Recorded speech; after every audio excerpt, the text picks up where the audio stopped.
বিদ্রোহী গোষ্ঠীকে বাড়তি সময় ও সুবিধা না দিয়ে কমিশন যেন সম্পূর্ণ নিরপেক্ষভাবে সিদ্ধান্ত নেয়। রাজনৈতিক মহলের মতে মমতার এই চিঠি আসলে কমিশনের ভূমিকা নিয়ে সরাসরি চাপ বাড়ানোর কৌশল। বিদ্রোহী শিবিরের জবাব এখনো তৃণমূলের হাতে না পৌঁছলেও তৃণমূলের নথি প্রতিপক্ষের কাছে পৌঁছে গিয়েছে কিভাবে? রাজ্যে পালাবদল হয়েছে, আর এরপরই নির্বাচন কমিশনের নিরপেক্ষতা নিয়ে সরাসরি প্রশ্ন তুলে কমিশনের সচিবকে চিঠি দিলেন তৃণমূল নেত্রী তথা বাংলার প্রাক্তন মুখ্যমন্ত্রী মমতা বন্দ্যোপাধ্যায়। রবিবার পাঠানো ওই চিঠিতে তিনি দাবি করেছেন দলের তরফে জমা দেওয়া নথি ও তথ্যের ভিত্তিতেই তদন্ত এগিয়ে নিয়ে যাওয়া হোক। একই সঙ্গে বিদ্রোহী গোষ্ঠীকে বাড়তি সময় ও সুবিধা না দিয়ে কমিশন যেন সম্পূর্ণ নিরপেক্ষভাবে সিদ্ধান্ত নেয় সেই আবেদনও জানিয়েছেন তিনি। রাজনৈতিক মহলের মতে মমতার এই চিঠি আসলে কমিশনের ভূমিকা নিয়ে সরাসরি চাপ বাড়ানোর কৌশল। সোমবার দিল্লিতে সাংবাদিক বৈঠক করে মমতা বন্দ্যোপাধ্যায়ের অভিযোগকেই প্রকাশ্যে আনেন তৃণমূল সাংসদ মহুয়া মৈত্র ও সাগরিকা ঘোষ।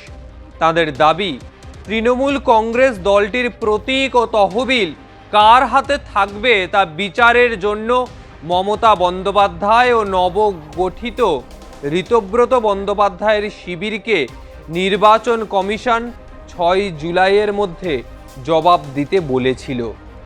কালীঘাট তৃণমূল নির্ধারিত সময়ে নিজেদের নথিপত্র জমা দিলেও ঋতব্রত শিবির আরও খানিকটা সময় চেয়েছে। তার ভিত্তিতে কমিশন আরও 15 দিন অর্থাৎ 26শে জুলাই পর্যন্ত তাদের সময় দিয়েছে বলে দাবি করছে মমতা বন্দ্যোপাধ্যায়ের শিবির। যে আমাদের যে গদ্দার গ্যাং বলবো, এই গদ্দার গ্যাং নির্বাচন কমিশনে গিয়েছিল জুলাই মাসের 2 তারিখ। তারা একটা আবেদন করেন, একটা রিপ্রেজেন্টেশন দেন নির্বাচন কমিশনকে। নির্বাচন কমিশন কোনোদিন এত তৎপরতার সাথে কাজ করে না, কিন্তু এবার দেখা গেল যেদিনই এই গদ্দার পার্টি নির্বাচন কমিশনে গেলেন 2 তারিখ 2রা জুলাই, সেই দিন 4 না 5 ঘন্টা পরেই অতি তৎপরতার সাথে নির্বাচন কমিশন অল ইন্ডিয়া তৃণমূল কংগ্রেসকে একটি চিঠি লেখে এবং বলে যে আমরা ঋতব্রত গ্যাং থেকে এই চিঠিটা পেয়েছি, এটার আপনারা উত্তর দিন, আপনারা যেটা রিপ্লাই হবে সেটা আমরা ঋতব্রত গ্যাংকে দেব। এবং ঋতব্রত গ্যাংকেও তারা চিঠি লিখে বললো যে আপনারা আপনাদের সাইটটা দেন এবং সেই চিঠিটা অল ইন্ডিয়া তৃণমূল কংগ্রেসকে দেওয়া হবে। এই চিঠি পাওয়ার পর নির্বাচন কমিশন থেকে আমাদের 6 তারিখ জুলাই অবধি টাইম দেওয়া হলো, সময়সীমা বেঁধে দেওয়া হলো নির্বাচন কমিশনকে, দুপক্ষকে। আমরা অর্থাৎ তৃণমূল কংগ্রেস 6 তারিখ জুলাইয়ের ইমেলে আমাদের উত্তর সমস্ত নথিপত্র দিয়ে সম্পূর্ণভাবে কমপ্লিট করে এটা আমরা ইমেল করে পাঠাই। তারপরে সশরীরে আমাদের 3 জন জনপ্রতিনিধি, Sagarika Ghosh deputy leader Rajya Sabha all India Trinamool Congress, Mahua Moitra এবং Kalyan Bandyopadhyay chief whip all India Trinamool Congress লোকসভায়, আমরা 3 জন সশরীরে অশোকা রোডে নির্বাচন সদনে গিয়ে চিঠিটা জমা করলাম এবং তারপরে একটা প্রেস কনফারেন্সে করলাম। ঋতব্রত গ্যাং, গদ্দার গ্যাং কিন্তু সশরীরে যায়নি এবং পরে জানা গেল তারা নাকি একটি এক্সটেনশন, এই সময়সীমা বাধাবার একটি আর্জি করেছে। সেই আর্জি তাদের মঞ্জুর করা হয় এবং নির্বাচন কমিশন বলে যে এই গদ্দার পার্টি তাদের আর্জিটা 10ই জুলাই এটা দিতে পারে 5:30। এখন বাজে দুপুর 3:30, 13ই জুলাই 48 ঘন্টা, প্রায় 48 ঘন্টারও বেশি, এখন প্রায় 60 ঘন্টা হতে চলেছে, 72 ঘন্টা হতে চলেছে। কি দেখা যাচ্ছে? কোনো জবাব এই গদ্দার পার্টি থেকে আসেনি, কারণ নির্বাচন কমিশন আমাদের লিখিতভাবে জানিয়েছিল তো যেটাতেই রিপ্লাইটা পাবে আমাদের সেটা দেবে। তাই আজকে গতকাল রাত্রিরে আজকে আমাদের মাননীয় চেয়ারপারসন মমতা ব্যানার্জি তিনি একটি লিখিতভাবে সেক্রেটারি নির্বাচন কমিশনকে জানিয়েছেন যে আপনারা নিরপেক্ষ সাংবিধানিক বডি, ভারতবর্ষের tax payer pace for this body. তাই আপনারা যখন সময়সীমা বেঁধে দিয়েছিলেন 6 জুলাই, আমরা ঠিক টাইম মতো দিয়েছি, গদ্দার পার্টি দেয়নি। তারপর তাদের আবেদন মঞ্জুর করে আপনারা সেটা বাড়িয়ে 10 তারিখ করেছিলেন। 10 তারিখ এসে চলে গেছে, তবুও কোনো রিপ্লাই আসেনি।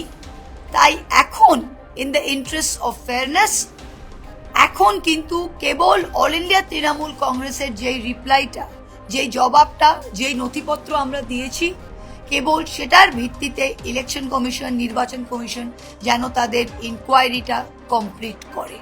কারণ এটা নিশ্চয়ই প্রযোজ্য নয়, বা নিশ্চয়ই এটা কোনোভাবেই বিচারের দিক থেকে দেখুন, আইনের দিক থেকে দেখুন, কোনোভাবেই এটা ঠিক নয় যে আমরা চিঠি দেব, সেই চিঠির কপি নির্বাচন কমিশন গদ্দার পার্টিকে দেবে, আর গদ্দার পার্টি তারপর আমাদের নথিপত্র খুঁটিয়ে সেটাকে বেসিস করে তারা তাদের রিপ্লাইটা করবে তাদের টাইম নিয়ে। সেটা তো হয় না। You can't have a compromise referee.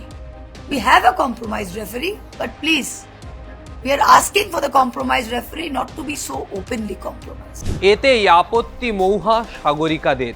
কেন অন্য শিবিরকে অতিরিক্ত সময় দেওয়া হচ্ছে এই প্রশ্ন তুলে কমিশনের পক্ষপাতিত্ব বলে কটাক্ষ করছেন তারা। এ প্রসঙ্গে সোমবার সাংবাদিক বৈঠক করে মৌহা বলছেন, বিদ্রোহী শিবিরের জবাব এখনো তৃণমূলের হাতে না পৌঁছলেও তৃণমূলের নথি প্রতিপক্ষের কাছে পৌঁছে গিয়েছে কিভাবে। একই বৈঠকে সাগরিকা ঘোষ ইডির বিরুদ্ধেও একপেশে মনোভাবের অভিযোগ তুলে বলেন, বিরোধী দলগুলিকেই বেছে নিশানা করছে কেন্দ্রীয় তদন্তকারী সংস্থা, বা তাদেরকে পরিচালনা করছে কেন্দ্র সরকার বিরোধী শূন্য করে দেওয়ার জন্য। তাৎপর্যপূর্ণভাবে চিঠি প্রসঙ্গে এদিন ঋতব্রত বন্দ্যোপাধ্যায় জানিয়েছেন, আমরা কমিশনকে চিঠি দিয়েছি আইনজীবী মারফত, যদি আরও বড় তথ্য চায় তাহলেও আইনজীবী মারফত তা পাঠানো হবে। তারা সশরীরে যাবে না, তারা এখন বি টিম, কারার বললাম না হয় সেটা বুঝেই নিন। আসলে সদ্যই আলিপুর আদালতের রায় ঋতব্রত শিবির আসল তৃণমূলের তকমা পেয়েছে। এখন কমিশনের পরীক্ষাতেও যাতে তাঁরই পাশ করতে পারেন সেদিকে এগোতে আলিপুর আদালতের রায়ের কপি কমিশনে জমা দিয়ে তৎপর ঋতব্রত শিবির। অর্থাৎ তারা চাইছে যেভাবেই হোক মমতা ব্যানার্জির থেকে দলের প্রতীক, দলের তহবিল, দলের পার্টি অফিস, যেটা মমতা বন্দ্যোপাধ্যায় এত বছর ধরে আস্তে আস্তে তৈরি করেছেন, সেগুলোকে হাইজ্যাক করে নিতে। এই কালচার কোন আমলের সেটা না হয় আপনারাই বিচার করুন। সেই 34 বছরের সময়কালের যে কালচার, সেই কালচার আবার বয়ে নিয়ে যাচ্ছে এই ঋতব্রত রায়।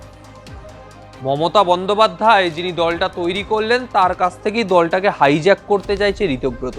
যেভাবে জমি জবরদখল, যেভাবে একের পর এক কৃষি জমি, মনে থাকবে যারা 34 বছরের শাসনকালের সাক্ষী, কৃষি জমি রাতারাতি পতাকা পুঁতে দিয়ে এই জমি আমার, সিপিএমের কমরেডদের, সব বড় বড় কমরেড বাংলায় ছিল তখন, বড় বড় বামপন্থী নেতা, সব তাদের ভাবধারা আদর্শ এত বড় বড় ছিল যে এই তোলাবাজি কালচারটাই শুরু করেছে এই বামফ্রন্ট সরকার, যেটাকে বংশ পরম্পরায় এগিয়ে নিয়ে গেছে এই বামফ্রন্টের এক্স প্রোডাক্ট যারা তৃণমূলে ঢুকেছে, এক্স সিপিএম, এক্স বামপন্থী যারা, তারা এই ভাবধারাকে বয়ে নিয়ে গেছে তৃণমূলে। এবং বিজেপিতে বুঝতে পেরেছে খেলাটা, ফলে এই এক্স বামপন্থীদের তারা তো আর কোথাও ঠাঁই পাবে না, তাদেরকে বিজেপির বি টিম বা আসল তৃণমূল করে দিয়েছে। শুভেন্দু অধিকারী নিজের বিরোধী দলনেতা বেছে নিয়েছেন, এটা স্পষ্টই। সেই জন্যই বিজেপির বি টিম করে তাদেরকে খেলাচ্ছে। এবং তারাও খেলছে শুভেন্দু অধিকারীর ইশারায়। মমতা বন্দ্যোপাধ্যায়ের থেকে দলের প্রতীক ও তহবিল হাতিয়ে নেওয়ার ধান্দায় ঋতব্রত বন্দ্যোপাধ্যায়রা রয়েছে এখন।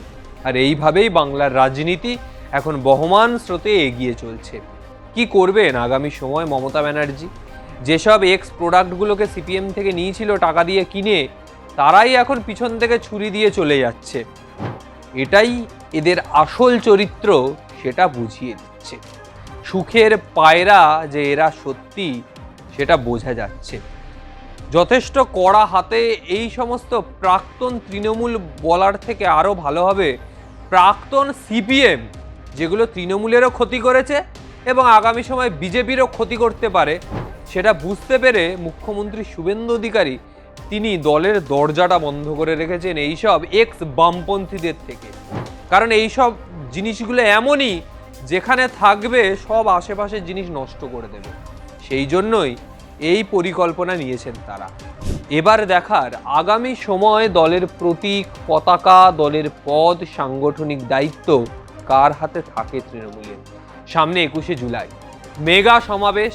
এই মেগা সমাবেশ প্রতি বছরের মতো এবছর মমতা ব্যানার্জির দিকে থাকে, নাকি নেতারা যেদিকে কর্মীরাও সেদিকেই দৌড়াবেন, নাকি ওই একজন নেত্রী যার ছবিটা মাথার ওপর ছিল বলে, পার্টি অফিসে ছবিটা মাথার ওপর টাঙানো ছিল বলে এই ঋতব্রত, ববি, অরূপ, চন্দ্রিমা এরা জিততে পেরেছেন, তার কাছে কর্মীরা থাকে।